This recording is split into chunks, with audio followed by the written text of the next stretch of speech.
So let's take a look at the definition of the derivative. We're going to take a look here at where it comes from graphically, but then also do an example to take a look at how we can find the derivative of a function using the definition of the derivative. So I have a simple graphical scenario here, and it's just some random kind of curved function f of x. And I have a value here at some random x value along the x-axis, and another value here that we're going to say is x plus delta x.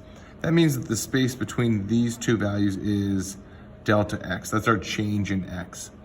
If I label these along the y-axis, we have an output at f of x here, given that this is the function f of x, and an output at here at f of x plus delta x. So what I really am interested here is the slope of the line, or the secant line, between these 2 points. If I take a look at the slope, the equation for, or the equation for the slope of that line, I end up with f of x plus delta x minus f of x over x plus delta x minus x. And that simply is just rise over run, like if I were to draw a slope triangle in there, change in y over change in x, and I can simplify that to be f of x plus delta x minus f of x over delta x. So that's the equation, or that is the expression that represents the slope of this secant line.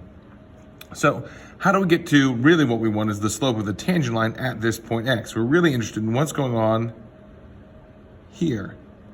What is the slope of that tangent line? That way we can talk about how this curve is changing at a single instance, instead of looking at this at how it's changing over the course of time using 2 different points.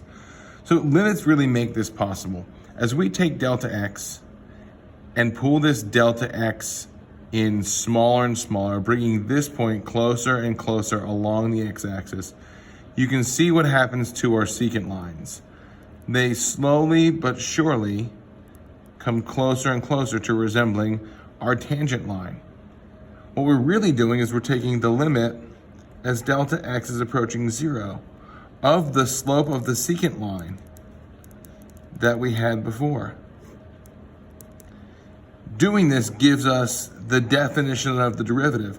This gives us a value for the slope of the tangent line at any given x on a particular function. Let's look at how this applies to f of x equals 3x squared plus 1. How can we apply the definition of the derivative to find f prime of x, the derivative of this function, the slope of the tangent line at any given x value along this curve?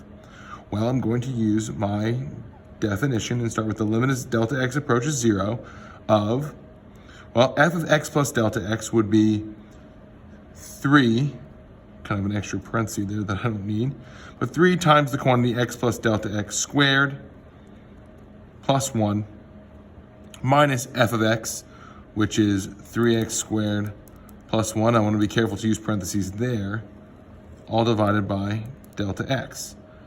Now to evaluate this limit, I'm going to have to do some simplification. So I have the limit as delta x approaches 0 of, I'm going to multiply this out. I end up with 3 times x squared plus 2x times delta x plus delta x squared plus 1 minus 3x squared minus 1, just distributing this negative to both of those terms.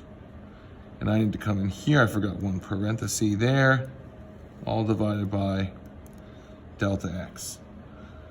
I can keep going with my simplification. The limit as delta x approaches 0 of, distributing my 3x squared plus 6x delta x plus 3 delta x squared. And I'll get rid of this plus and minus 1 minus 3x squared, all divided by delta x.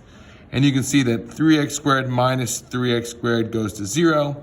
And I'm getting closer and closer to finishing, as in my numerator now I have a delta x that I can factor out of both terms, leaving me with delta x times the quantity 6x plus 3 delta x. This creates a giant 1 where I can divide out my delta x, leaving me with a limit as delta x approaches 0 of 6x plus 3 delta x, which then can be evaluated to be 6x. In other words, my derivative is actually 6x. If you take a look at the slope of the tangent line at any given x value on this curve, that slope would be given by 6 times whatever the x value is.